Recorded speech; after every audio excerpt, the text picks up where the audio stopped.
Hello all of you. Now let's see a simple chapter, classification of goods. Classification means finding out the heading or subheading in which your goods are mentioned. Heading or subheading of what? Of the schedule of Customs Tariff Act. So as we have seen that the Customs Tariff Act has two schedules. Schedule 1 gives the import duty rates and Schedule 2 gives the export duty rates. So this tariff consists of voluminous pages and pages and pages in which the goods are described and their respective rates are given. So what we have to do is, suppose I am importing something like this pen. So where should I classify this pen? Where will it come under customs tariff schedule? In which heading, which subheading? So that process of finding out the heading, subheading, etc., where this pen is mentioned, and once I find that, then I can see the rate. So to find out the rate of tax, basically classification is to find out the rate of tax applicable to our goods, and the rate of tax are given in the schedules of the Tariff Act. So what we have to do is find out the heading or subheading in which our goods are mentioned. Once we find it out, we can know the rate. So this process is called as classification of goods. So let's see. Now to understand the process of classification, there are certain rules and explanatory notes given in the tariff itself. So let's see what it says. The Indian customs tariff is based upon the harmonized system of nomenclature. We had discussed this in GST also. Harmonized system of nomenclature was developed by the GATT countries. Basically, they found a World Customs Organization and they sat together and they developed a scheme, a system of nomenclature. Nomenclature means how to name, how to describe the goods. So they found a system, because earlier each country had their own system of naming the goods and charging the duty. So if I were to export goods to 50 countries, I would have to know the tariff of my country, the exporting country, and the tariffs of 50 other countries. And if all of them are on different methodologies, then it would become highly difficult for me to understand them. So international trade happens when there is ease of classification, so that we don't have to worry about the classification. And if there are different tariffs with different methodologies, then half of our time will go in understanding the tariffs rather than concentrating on the business. So therefore, when the world trade grew, the WTO nations, they sat together and they brought up this system called as Harmonized System of Nomenclature, in short called as HSN. So that is described there, that the Harmonized Commodity Description and Coding System of Tariff Nomenclature, generally referred to as Harmonized System of Nomenclature, is an internationally standardized system of names and numbers for classifying traded products developed and maintained by World Customs Organization, formerly known as Customs Cooperation Council, an independent intergovernmental organization. Along the lines of HSN, the customs tariff has a set of rules of interpretation of the first schedule, that is import tariff schedule and general explanatory notes. So there are 6 rules of interpretation that we are going to see just now, and general explanatory notes are also there.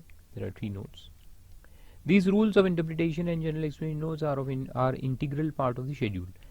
The purpose of inclusion of the rules of interpretation and the general explanatory notes as an integral part of the first schedule is to give clear direction as to how the nomenclature in the schedule is to be interpreted, and to give statutory force to these rules and the notes.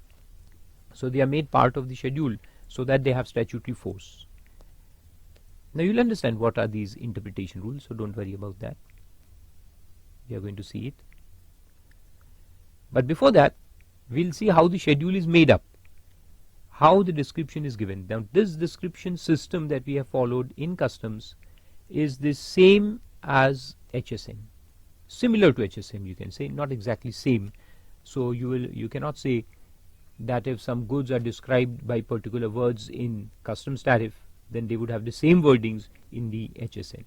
No, it may not be possible, because HSN is a worldwide thing. So it takes into consideration the worldwide aspects of understanding the goods. But our tariff is in Indian context. So the context changes, the wordings may change, but the overall system of describing goods will remain the same. That system is given here. So the system of classification is the hierarchy in which the goods will be prescribed or described. Like you have got dictionary. Dictionary follows a system of naming the words, that is alphabetical order. So that is a system in dictionary. Similarly, this is the system of describing the goods in tariff. The broadest classification will be done on the basis of sections. So sections is a group of chapters. Within sections will come the chapters. Okay, so sections is a broader category. Within each section there will be several chapters. Okay, so sections are a group of chapters representing particular class of goods. Okay, like animal products. So it's a bigger class. So it will have one section. Inside that section there will be several chapters. Each section is divided into various chapters and sub-chapters. Each chapter contains goods of one class. Okay, so within animal products there can be several subclasses. So they will be called as chapters. And there will be chapter notes also, if they're to understand what is to be included in this chapter and what is not to be included in the chapter. So you'll have chapter notes. They are mentioned at the beginning of each chapter.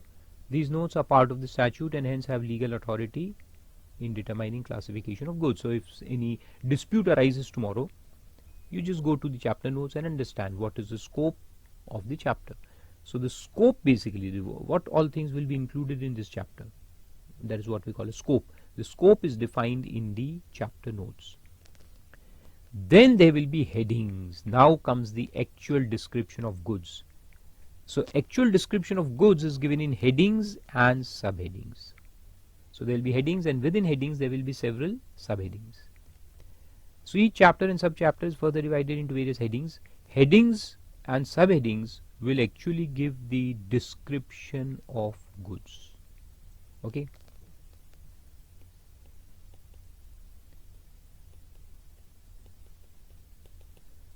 The actual description of goods and the rate of tax will be in the heading and subheadings.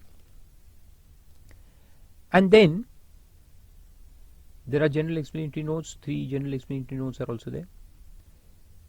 They are like this: relevance of 1 dash. Now headings and subheadings are there, but the goods, the description of goods is preceded by the dash system. It is sometimes 1 dash or double dash or 3 dash or 4 dash. So what these dashes mean, that is explained here in the explanatory notes. So it says if it is a single dash preceding any goods. Now we'll see the snapshot of the tariff in the next page. So wait a second, I'll explain you all these points. Denotes that the said article or group of articles shall be taken to be sub-classification of the article or group of articles covered by the said heading. So if there's a heading and within that heading the next description is with a single dash, means it is a sub-classification of the heading of the broader class. Okay, subclass of the broader class. 2 dash means it is a further subclassification of the single dash item. So if there is a single dash item and then there are double dash items, so those double dash items are a subclass of the single dash item, and then so on and so forth. If it's a triple dash, it will be a subclassification of the double dash, and if there are 4 dashes, it will be subclassification of 3 dash. Then meaning of abbreviation percentage sign. Percentage sign means it is ad valorem duty. So if the rate of duty is given as 20 rupees per kg, then that is called as a specific duty. Specific duty means duty which is not based on value but based upon the physical quantity of the goods, like kg. So kg is a physical quantity. So this is called as specific duty. And if it is in percentage terms like 10%, then it is ad valorem. Percentage means percentage of value. So these are called as ad valorem rates.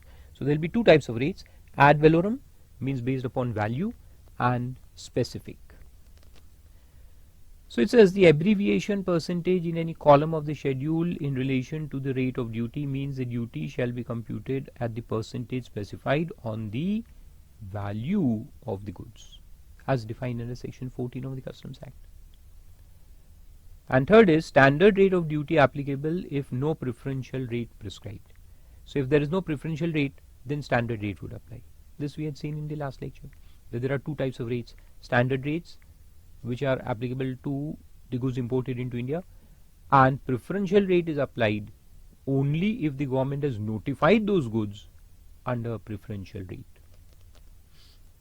And suppose if there is no preferential rate given, then standard rate will apply.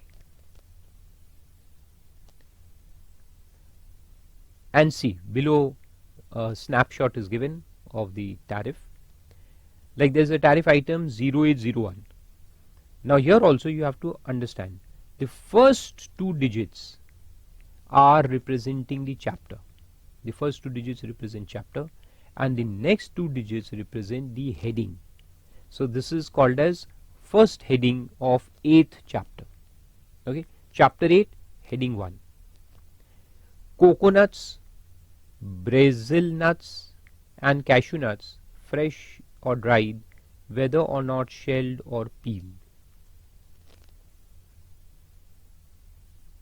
Now in that, then you will find a single dash and coconuts. So this single dash represents that this is a part of the above heading. So this is a sub-classification of the above part. And then followed by double dash. So this is desiccated, a process. Desiccated coconuts. You will read desiccated what? This is a double dash. And above is a single dash item.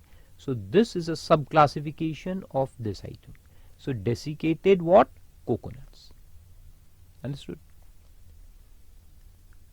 Then again double dash. So this is double dash. So again it is a sub-classification of coconut in the inner shell. And then followed by triple dash. So triple dash, you can see 1, 2, 3, 4, 1, 2, 3. These are all three triple dash items. These three triple dash items are a sub-classification of the earlier double dash. So you can say fresh inner shell of coconut, dried inner shell of coconut. Understood? Other inner shell of coconut. It's like that. And the rate is given as percentage term. So if the rate is percentage, then that means it is ad valorem. So this is the standard rate and this is the preferential area rate, if applicable. Then again other. So this other is again a double dash. So this double dash is a sub-classification of the preceding single dash. So this double dash, you just find which is a single dash item before this, coconut. So in coconut, one when desiccated, then inner shell, and then other. And in that also fresh, dried and other. So these three are again sub-classifications of this other. Then comes Brazil nut, single dash. So this is a single dash, so this is a sub-classification of the original heading. All kinds of nuts, Brazil nuts. Then again in shell and shelled. So these are sub-classifications of Brazil nuts. Then cashew nuts, again in shell and shelled. So these two are sub-classification of cashew nuts. So in shell what? In shell cashew nut. Shelled cashew nuts. And then cashew kernel broken, cashew kernel whole. These two are three triple dash, two items. So these are sub-classification of shelled. These two are sub-classification of shelled cashew nut. Whole kernel and broken kernels. So it's like that. Understood now? So this is how the schedule is to be understood.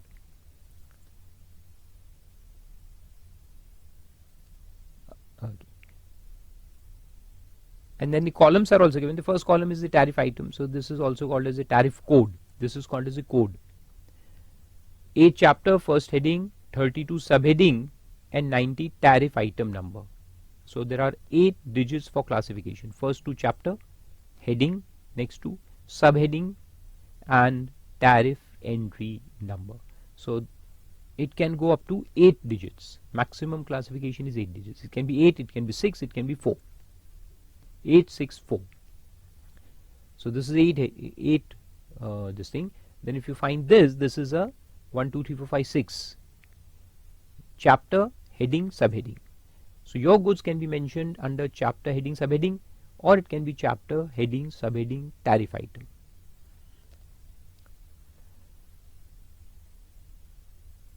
So this is tariff item code. Second is description of goods. Second column is description of goods. Third column is units. Fourth column is standard rate, and fifth column is preferential area rate. So this gives you the glimpse of how the tariff is made of, and a few explanations are also given here, that in the above entry, coconuts, which is preceded by single dash, is classification of the heading coconut, Brazil nuts, and cashew nuts, fresh or dried, whether or not shelled or peeled. So this was the main heading, okay, and inside that was a single dash and coconut. Then there was a single dash with Brazil nut. So they were subclassification of this main heading. And then the percentage sign. The percentage sign means it is ad valorem. The duty is ad valorem.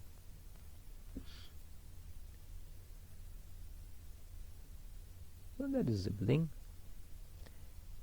Then coming to the main part of the chapter, the rules of interpretation. Questions will come on this. Now question will not come like what are the rules of interpretation. No, it will come on any one rule. Any one rule. Okay. So let's see. Rule 1 says that the titles of section is the broadest classification. The title that it carries, the wordings of that section, chapters and subchapters are provided for ease of reference only. So there is no rate prescribed against the section reference. Okay, there will be no rates, because they are just for reference. Like animal products. So animal products is not classification. We are not going to classify something in that particular section number. No, it is just for ease of reference. For legal purposes, classification shall be determined according to the terms of headings and any relative section or chapter notes, and provided such headings or notes do not otherwise require, according to subsequent rules. That is rule 2 to 6. So it very clearly says, rule 1, that section, chapter and subchapter titles are just for ease of reference. You are not going to use them to classify the goods. They are just ease of reference. Then means they are directional in nature. They will put you in certain direction. That's it. Classification is to be done as per the wordings of the headings, and if the goods are prescribed in subheadings, then subheadings. But here it uses the word heading, and then at the last it will say that you apply these rules in the same manner to subheadings also. So practically we will take both headings and subheadings. So classification is to be done as per the description given in headings and subheadings, and read with the chapter notes. If there is any conflict, go to the notes. And if the headings and notes do not otherwise require, then according to subsequent rules. Means these rules are applicable, but if the government wants that these rules should not apply, they will write it specifically in the heading, subheading, or in the chapter notes. So if it is mentioned in the chapter notes that rules of interpretation should not be applied in this case, then we will not apply. Otherwise we will apply. So analysis is given. The titles of section, chapters and sub-chapters do not have any legal force. They are just for ease of reference. Terms of heading read with the relative section chapter notes are legally relevant for the purpose of classification. The rules of interpretation need not be resorted to when classification is possible on the basis of description in the heading itself. So if the classification can be done easily in the heading subheading, then you don't need the rules of interpretation. Rules of interpretation comes only when there is a dispute. If it's a disputable case, or there can be different classifications, different possibilities are there, then you apply the rules of interpretation. Otherwise not. And notes of one chapter or section cannot be applied for interpreting entries in other chapters and sections. This is also important. Notes are relevant for that particular chapter only, or that particular section only.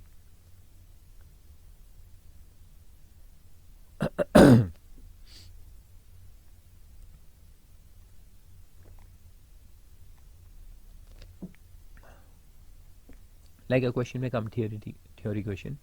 Write a brief note on rule 1. So you will write all these points. Then coming to rule 2. Classification of incomplete or unfinished article. Now we'll see the actual rules one by one. It says any reference in a heading to an article. A reference in a heading to an article. Like for example, there is a heading saying gold. Shall be taken to include a reference to that article incomplete or unfinished, provided that as presented the incomplete or unfinished article has the essential character of complete or finished article. It means that incomplete or unfinished should be classified as finished article if it has the essential character. Like for example that there is a heading of car, motor car. There is a heading of motor car. Motor car means a finished motor car. But if we have imported a motor car which is yet to be finished, some processes are left, some things are left, it is incomplete. We have imported an incomplete car. Then we'll bring it into India, then we'll complete it. Like for example, the paint is not there, or some things are missing. Some minor things are missing. But the thing which has come, which is presented for import, presented means as the goods have come in to India, if they have the essential character of a motor car, then that incomplete car will also be classified under the heading of complete car. Okay. So incomplete will be deemed to be complete. That is a simple formula here. The incomplete or unfinished will be deemed to be complete if it has the essential character. So what do you mean by essential character? Courts have held that essential character means the main function. You have to apply the functionality test. Can this car function as a car? Means it has the main components attached to it, the engine, the chassis and everything else which are essential part of the car. Have they been attached? If yes, can it run as a car? Yes, then it has the essential features. Then it will be classified as a complete car. Now it might not have been painted, so what? It can be painted later on. Some minor things are yet to be done, but the majority of the things have been attached, which can now be called as a car only and nothing else. So then it will be called, that incomplete car will be called as a complete car.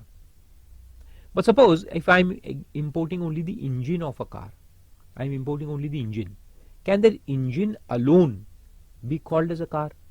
No. Then it will be classified as an engine. So we will have to search for the tariff heading which prescribes engine of the motor car. But if I have got the engine attached to the chassis and the gearbox and the clutch plate and everything else is there, except that the paint is not there, except maybe some interior work is yet to be done, some upholstery work is yet to be done. So what? The main features are there. If the main features are there, then it will be classified as complete item. So write down main features or also the functionality test.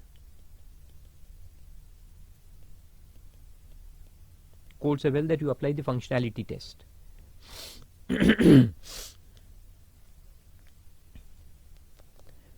Okay, so that's the first point. Second point in that is, it shall also be taken to include a reference to that article complete or finished or falling to be classified as complete or finished by virtue of clause 1. So it is already complete or finished, or it is incomplete but having essential character. Presented means imported in unassembled or disassembled form. So these are also commonly called as the knockdown condition. It can be CKD, completely knockdown condition, or semi knockdown condition, SKDs. Like motor cars we were talking about.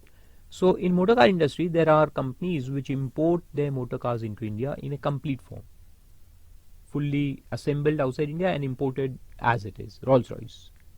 So that's one way of bringing it. The second way of bringing it is in a kit form. Kit. These are also called as kits. A complete motor car will be imported into India but in disassembled form. That is, all parts put together and imported, but all parts packed separately. So it will come into India, then we'll put all these parts on the assembly line, or it can be handmade. A mechanic will take all the parts together, keep attaching them, and a car will come into existence. So that is called as completely knockdown condition. Even bicycles are imported in knockdown condition. These days you have a lot of imported bicycles. Even I got one a few days back. It's a wonderful piece, and I love cycling. You don't know, I love all kinds of adventure, including cycling and running and mountaineering and deep sea diving and so on and so forth. Lots of adventures, skydiving and everything else, and river rafting and canoeing, you name it, and I love it. But let's come down to business. I love teaching also, so I'm teaching. Never mind. So the point is that we have imported bicycle in knockdown condition. It comes in a kit form and with a manual of how to fix all the parts. So you open the pack, you put all the articles together, and you have a cycle. So when the import is taking place, it is in unassembled or disassembled form, the knockdown condition, the kit form. How will it be classified? Will we classify each part of the bicycle separately as parts and charge tax? No. We are going to charge tax on the whole kit as a cycle. We will classify it as a cycle, not as parts of the cycle. Understood? So this is the first rule, Rule 2, Clause A. It speaks about two things. Incomplete will be deemed to be complete if it has the essential character. And number 2, if a complete article is brought in sets, this is also called as, not sets, kit, is brought in kit, unassembled or disassembled form, will classify it as a complete article, not as parts. Okay? But if you are importing only parts of a bicycle, only the chains are imported, only the brake system is imported, then that will be classified separately as a brake or as a chain, as the case may be. Okay? And the analysis is also given that if any particular heading refers to finished or complete article, the incomplete or unfinished form of that article shall also be classified under the same heading. Means, in simple words, as I told you, incomplete will be deemed to be complete, unfinished will be deemed to be complete. If one condition is satisfied, it has the essential character. Number 2, if any particular heading refers to finished or complete article, the unassembled or disassembled form of that article shall also be classified under the same heading, provided that it has the essential characteristic of finished goods. Same. Examples are given like railway coaches removed without seats would still be called as railway coaches, and a car without seat will still be classified as a car. only goods requiring minor adjustments can be construed as having essential character. Now this is also important. There is one case also. There was one case of Sony televisions, that if we import TVs, if we import TV in a kit form, but then its assembly is not simple. The TV comes in a kit form, but it is not that simple that anyone like Tom, Dick and Harry can just open a manual and fix it together. No. It requires a complex process. It requires a whole factory for assembling the pieces together. It will require soldering, and it requires high degree of technical knowledge to put all the particles of a TV together to make it as a TV. You cannot do it at home. It's not a simple kit like bicycle imported and I'll just open it and read the manual and do it myself. No, it requires a complex process. It requires machineries. It requires automated systems to put together all the parts to make a TV. Then in that case, the court has held that the imported kit will be called as parts and not as a TV. It cannot be classified as a whole. So you have to see what is the nature of assembly required after importation. If it's a complex process required of assembly, then the kit will not be called as a complete car or as a complete TV, as the case may be. So therefore it is given here that only goods requiring minor adjustments would be construed as having the essential character. Those requiring major processes like turning, grinding, broaching, groove cutting, heat treatment, surface treatment, etc. cannot be construed as having the essential character of complete or finished article and cannot fall within the scope of 2A. Okay. So this is for the first point, that is first or second, as the case may be, that if you want to consider unfinished as finished, then only simple processes should be left. Then that incomplete can be called as complete and not any complex process. So that is A. Then coming to B. Classification of mixtures, combinations of material or substance with other materials and substances. So now we will talk about mixtures. Mixtures of basic raw materials. So if I am bringing something into India which is not one thing, it is a mixture of lot of things. Or also called as items in set. If you are importing certain things which are put together in a set, like a toolbox is a set, a tool kit having a grinder and a screwdriver and this and that and lot of other things put together into a kit form. So you have items in set, you have a mixture of different commodities, you have a goods made up of different commodities like a jewelry set which contains diamond, which contains gold, which contains platinum, which contains silver, which contains other gems. All things put together to make a beautiful piece of jewelry. Can I call it as gold jewelry? No, because it has diamonds also. Can I call it as diamond jewelry? No, it has gold also. So again there is a conflict. So to resolve these conflicts, let's see what the rule says. It says any reference in a heading to a material or substance, reference in a heading. Now we are standing in the heading of customs tariff and looking at the goods, okay. So it says if I am a heading, the heading is say gold, and that is an alloy containing gold. It has silver also, it has other metals also, but it has gold. So my heading will say that look, it has gold, so it will come under me. Similarly, silver heading will stand and say I am silver heading of Customs Tariff Act. That thing has silver in it, so it comes under me. Means different headings are calling the goods towards themselves. Oh, you come to me. Silver says you come to me. Platinum says you come to me. Because you have platinum also. And that poor thing is an alloy containing gold, silver and platinum. So each of the headings will call the goods into them. So can one poor thing be classified under 3 headings having different rates of tax? No. Conflict. So what the answer is, let's see. So it says a reference in a heading, material or substance shall be taken to include a reference to mixtures or combinations of that material or substance with other materials and substances. So 2B defines the problem. It doesn't give the solution. 2b doesn't give solution, it only defines the problem. And what it says, that if there is an alloy, a mixture containing different things, and the headings in customs tariff are of individual things, then each heading will apply to this mixture. That is the problem. Each heading will apply to that mixture. Similarly, second point says, any reference to goods of a given material, goods of a given material like jewelry of gold or substance, shall be taken to include a reference to goods consisting wholly or partly of such material or substance. So if there is a jewelry which is made of pure gold, it's a gold jewelry, a gold chain.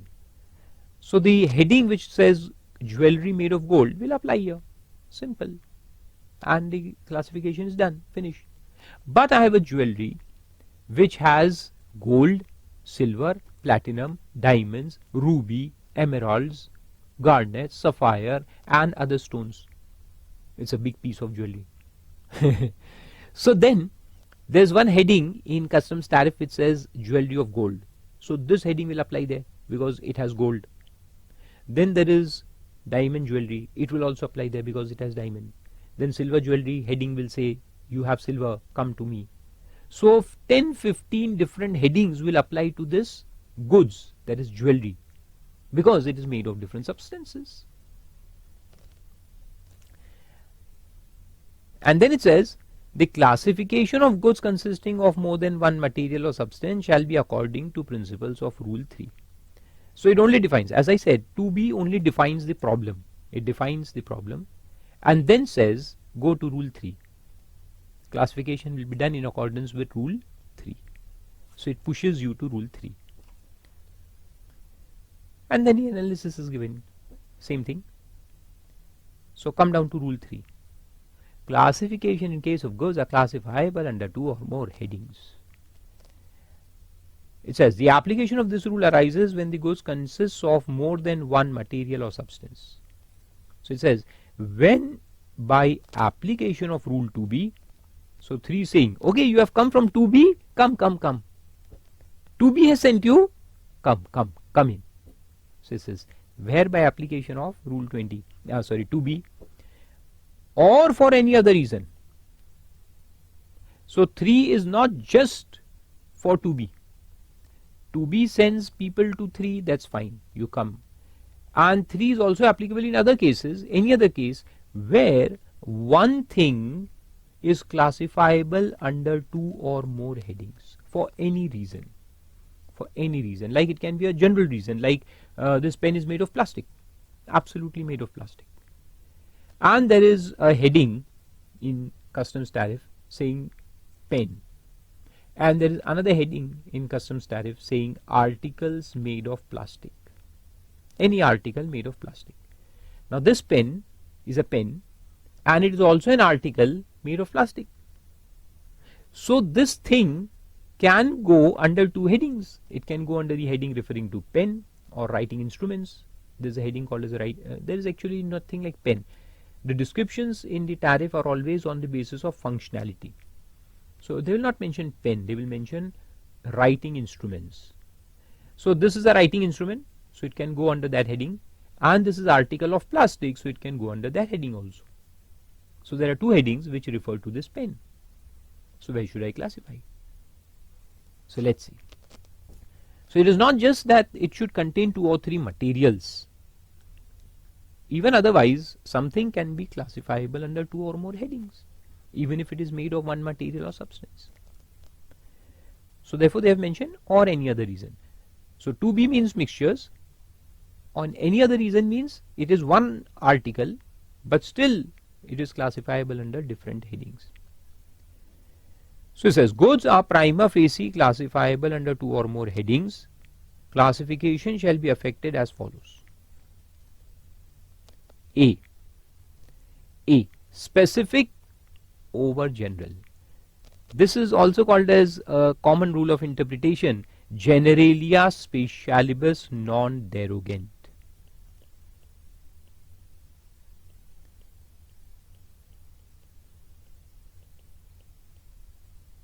Specialibus non derogant. This is a common rule of interpretation. I have taught you in corporate laws also, in the chapter of rules of interpretation that is freely available on YouTube. Since I stopped taking classes of law, I've put my lectures on YouTube for the students. So you can watch that. Generalia specialibus non derogant is a Latin maxim which says specific or special will override the general. So if there are two sections applicable to any situation, one is a general section and one is a specific one, the specific will override the general. This is a common rule. Specific will override the general. If I tell you I like food and then I say I like ice creams, so ice cream is more specific word than food. So that means that the second statement will override the first statement.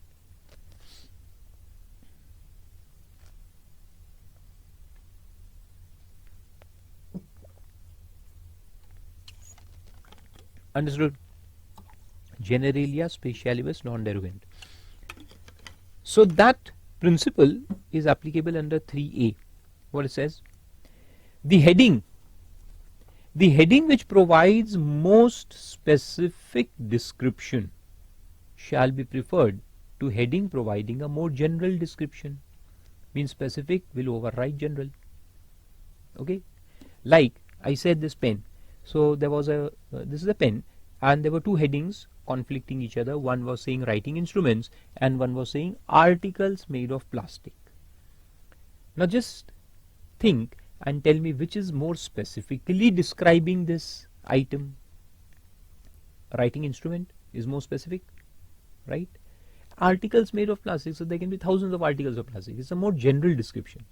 But writing instrument is a more specific description of this thing in my hand. This is a writing instrument.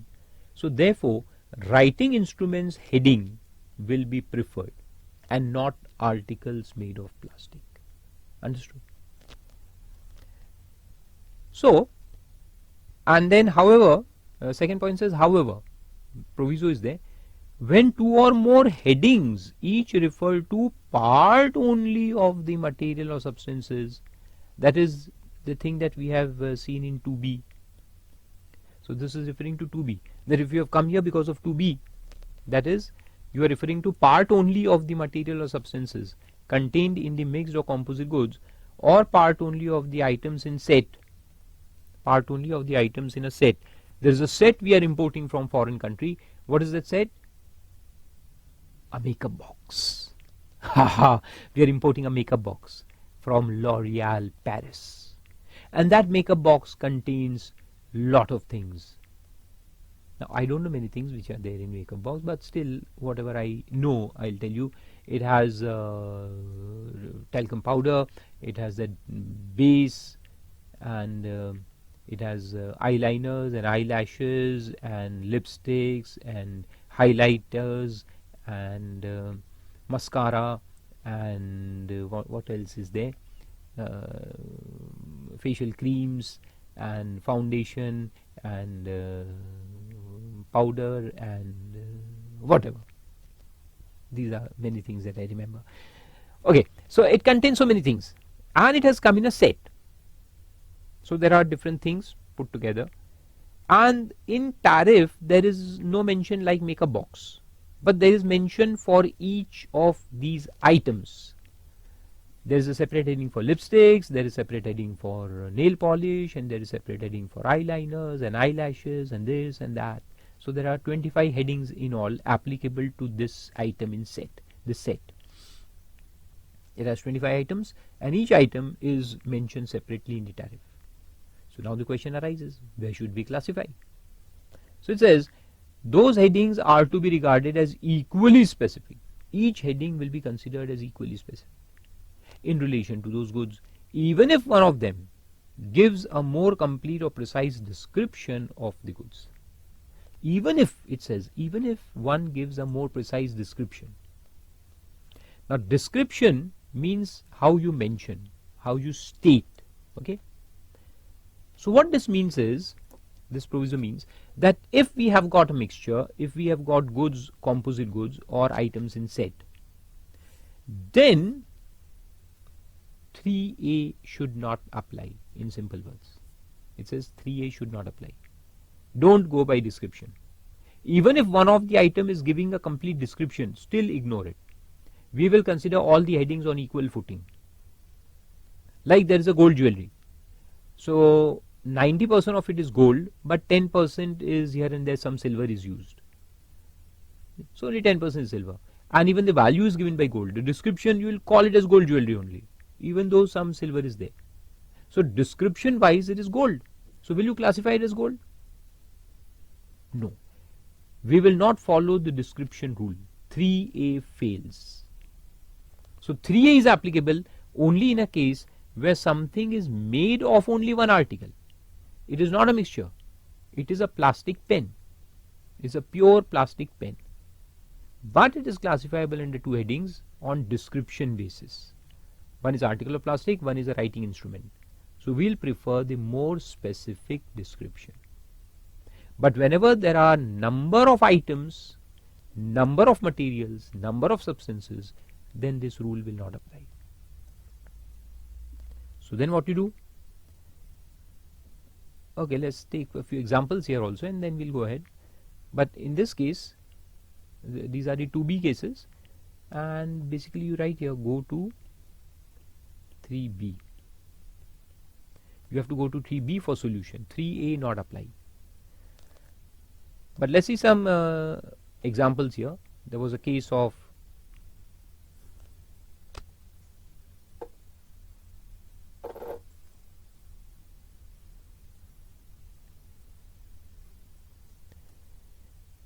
electric shaving machine was classifiable under two headings. Electric shaving machine, lot of people use these today, electric shaving machines for their beard and all. One heading was shavers and hair clippers with self-contained electric motors. This is one heading. And the second conflicting heading was electromechanical domestic appliances with self-contained electric motor. This is the second heading. So this is a domestic appliance you use at home. So which one gives a more specific description? Obviously electric shavers and hair clippers, right? So it will be classified under 8510. So it says the said product in the above instance would be classified under 8510 as 8510 is more specific as compared to 8509. 8509 says electromechanical domestic appliances. There are so many things which can come here. Microwave oven will also come here. So is electric shaver a microwave oven? No. Then come to 3B. 3B applies to those mixtures, composite goods and items in set. What it says? Mixtures, composite goods consisting of different materials or made up of different components and goods put in sets which cannot be classified with reference to A shall be classified as if they consisted of material. Means look at that material. It is a composite material. Lot of things are there. So look at that material which gives them their essential character, insofar as this criterion is applicable. So what we are going to do is, now if you read combine 3A and 3B, what it means is that in case of mixtures and items in set, we will not go by the description rule, we will go by essential characteristics rule. So we'll apply the functional test rather than description. Description is the name.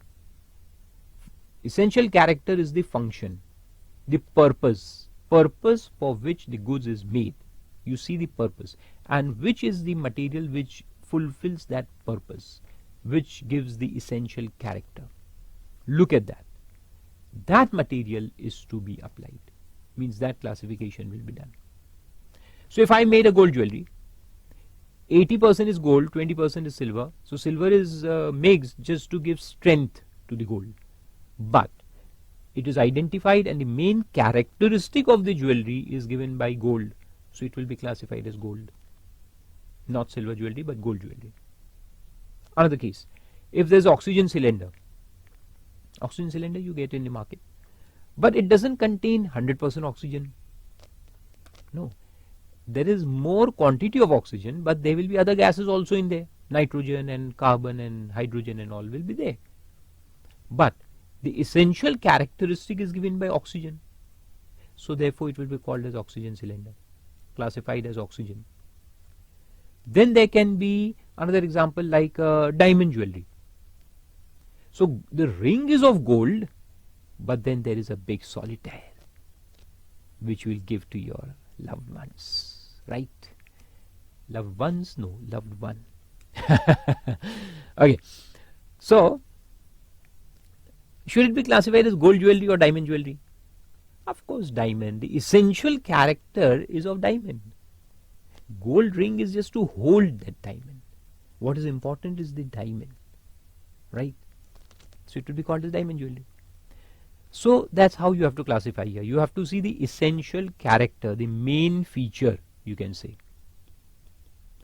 Main feature or purpose or function. This is to be seen. And the analysis says that subrule B would apply only if the goods cannot be classified under A. This subrule provides that composite goods should be classified on the basis of that material or substance which gives it the essential character. There is a second paragraph given here, you just cut it off. It doesn't belong here. And the example is given there. Lead pencil with an eraser at the back. Though the above product is composite goods, the essential character is of the pencil. Like we have these pencils in the market with a small rubber attached on the top of it, so that you can erase if you write something wrong. So will it be called as rubber or pencil? It will be called as a pencil. Pencil gives the main feature. Na? The eraser is attached just as a supportive thing. It is only for adding convenience to the user. Therefore it shall be classified as a pencil and not as an eraser. Similarly, if we talk about items in set, and this is example of stationery, we used to have that compass box in school, the Camlin compass box, also called as the geometry box, which consisted of that D, these all the geometric instruments, basically the divider, the rotator, all those things, and there was pencil and sharpener and rubber also in that, and the tin box. So it is item in set. Where would you classify that? You would classify it as geometric instruments and not as pencil or sharpener or rubber, because geometric instruments were the main feature of that pencil box or of that compass box. And now it may happen that two or more items give the essential character. This can also happen. Two or more things are giving the essential character. Not just one, but two or more things give the essential character. Then 3B will also fail. 3B will apply only when one item is giving the essential character. So then we'll classify the whole thing in that item. But if two or more things are all giving essential character, they are all important, then what? Then you have to come to 3C. So it says if the goods cannot be classified under A or B, they shall be classified under the heading which occurs last in the numerical order among those which equally merit consideration. So if there are three headings referring to three materials giving the essential characteristics, we will find their headings, and the heading which is last will apply. So later the better. Hence the rule is called as later the better. Now this is an ad hoc rule, this is illogical rule, but since logic has failed, you have to do something. So later the better.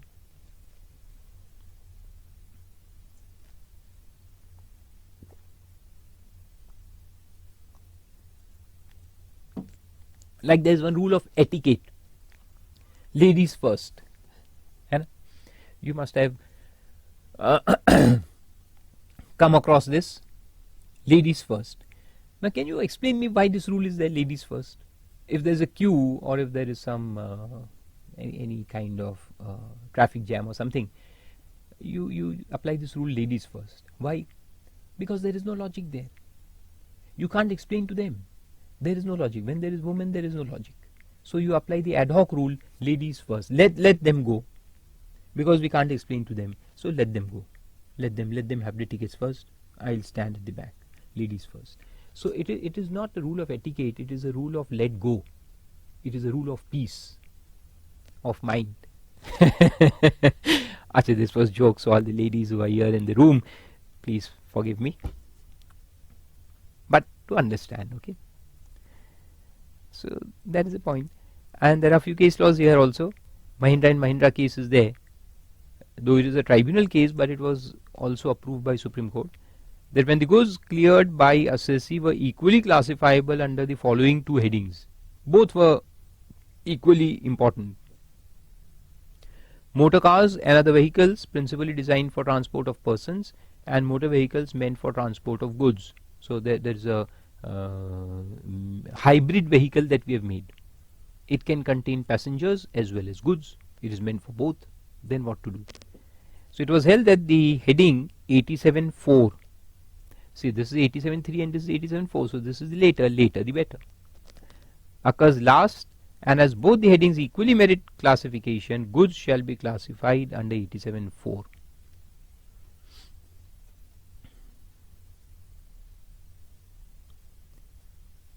So that was rule 3. 3 points in rule 3. First, you apply description, but if it is not about parts, then you apply the description rule.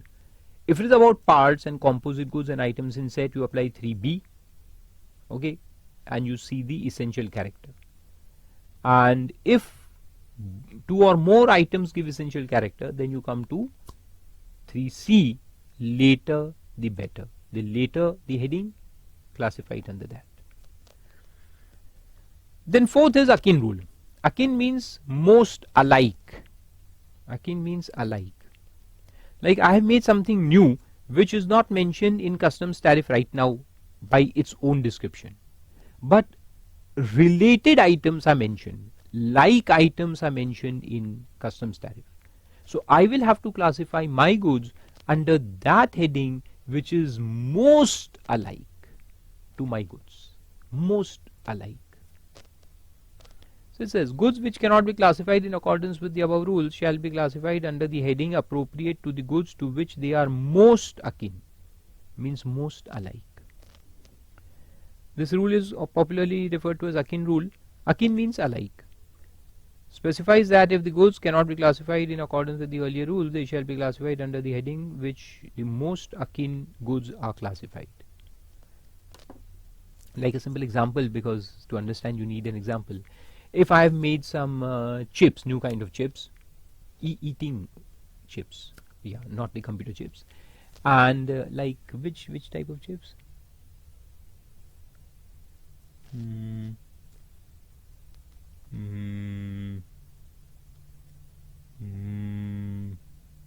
Banana chips, but banana chips are already made, so let's make something new. Karela chips. So we have made Karela chips. No one has made till date. And the question comes that where should it be classified? So Karela chips is eatable. It is edible thing. And in the tariff you have got potato chips. So Karela chips will be classified as potato chips. Most akin rule. And not computer chips. Because they are not eatable. Then rule 5.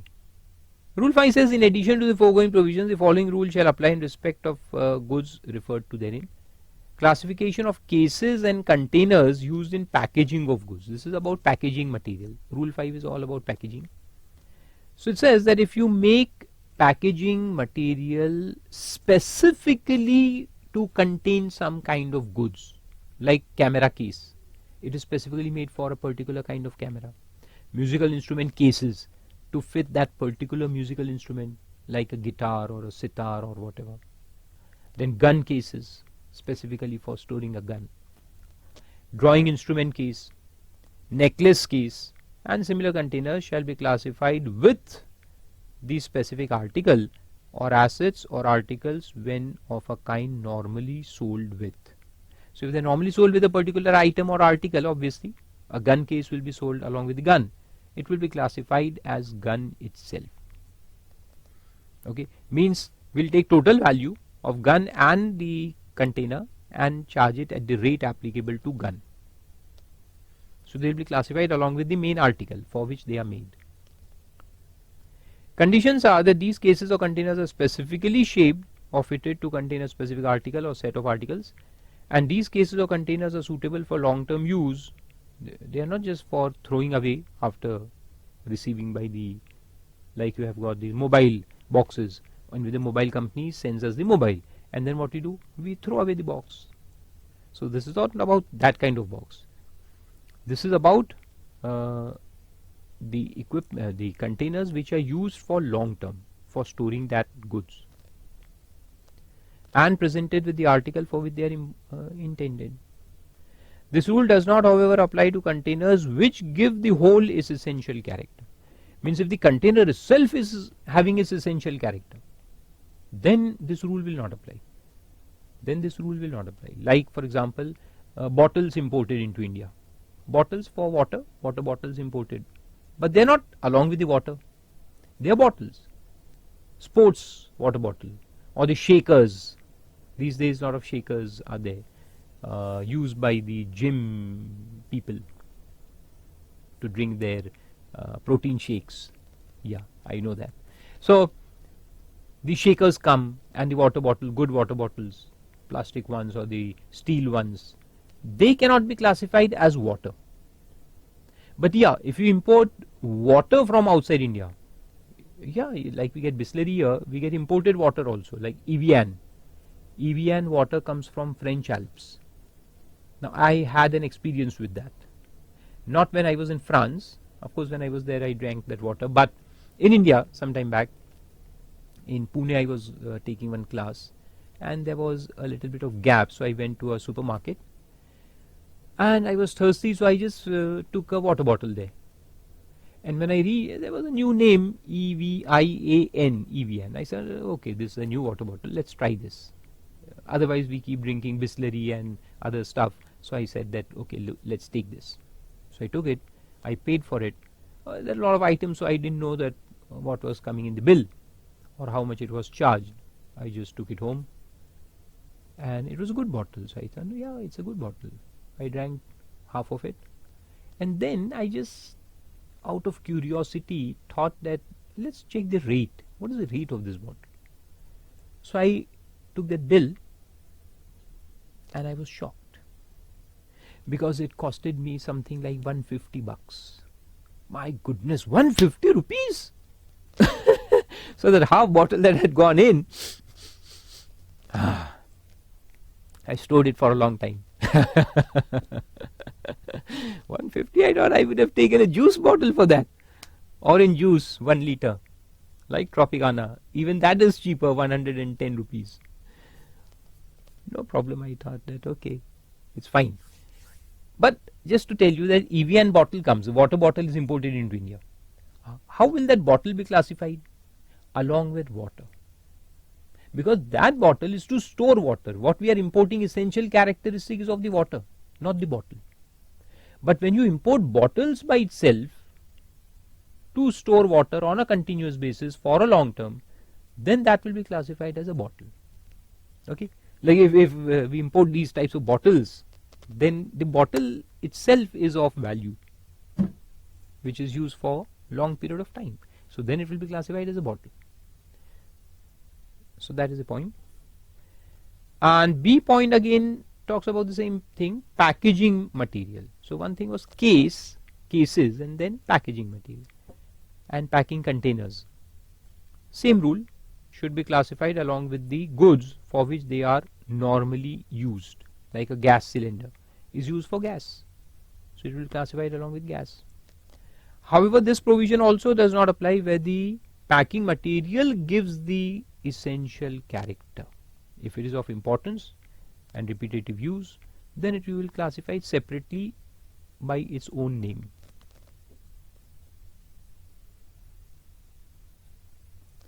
So that is also simple. And then rule 6 at the end says only subheadings at the same level are comparable. So up till rule 5, from rule 1 to rule 5, we have just used the word heading. So what if the conflict between two or more goods is in the subheadings? Will you apply these rules? Yes, but only if they are at the same level. So that is given in rule 6 at the last. That for legal purposes, the classification of goods in subheadings of a heading shall be determined according to the terms of those subheading and any related subheading notes, and mutatis mutandis means in the same manner, to the above rules. So above rules will also apply to subheadings, on the understanding that only subheadings at the same level are comparable. So same level means if these subheadings are with all single dash, then they are at the same level, so they can be compared. But if there is 1 dash and then 2 dash and then 2 dash, so this 1 and 2, they are not at the same level, so you cannot compare them, because this is sub classification of this main classification. Then for the purpose of this rule, the relative section in chapter notes also apply unless the context otherwise require, and the main propositions laid down by this rule is that subheading at the same level are comparable. This implies that the subheading can be compared only with another subheading within the same heading. It should be within the same heading and with the single dash or with all double dash or all triple dash, as the case may be.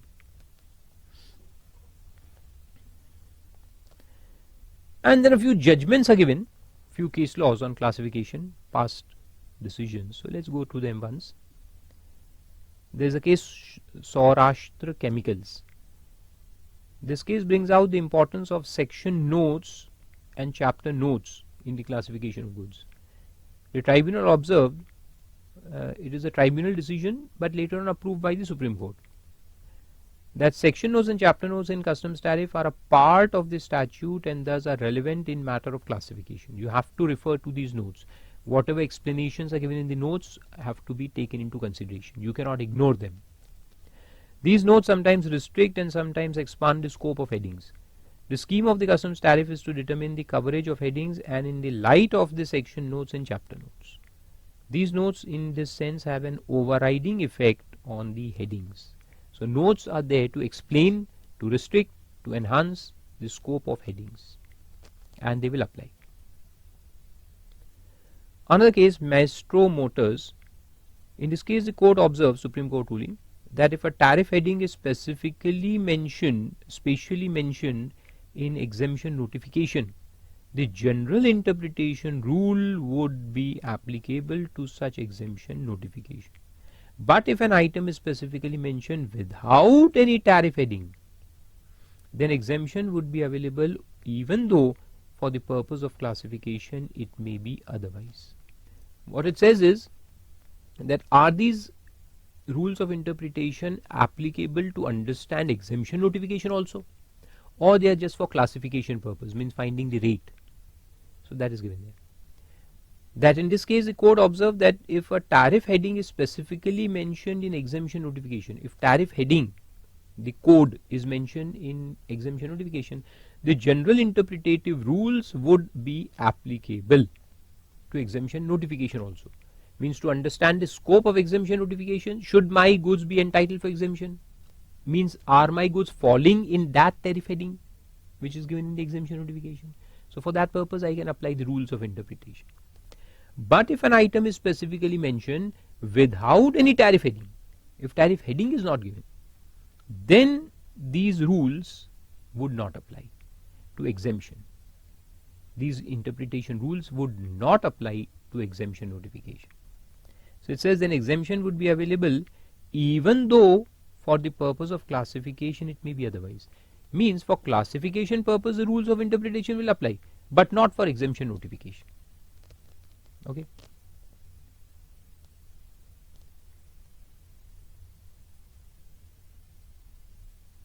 Then there is a case of Hewlett Packard. In this case, the assessee was engaged in the manufacture of and trading in computers including laptops, otherwise called notebooks, falling under heading so and so of CTA 8471. They imported notebooks, laptops with hard disk drivers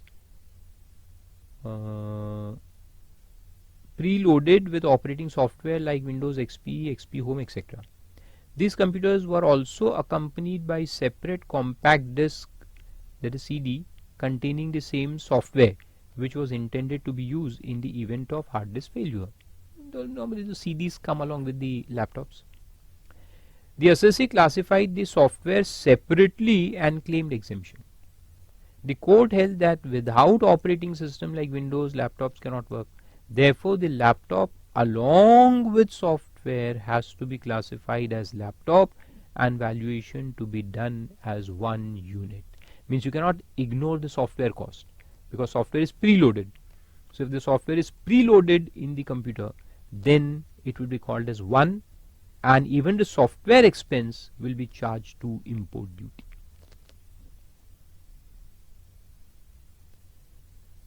Then another case is there that where a classification under customs tariff heading is recognized by the government in a notification at any point of time, can the same be made applicable in a previous classification in the absence of any conscious modification in the tariff?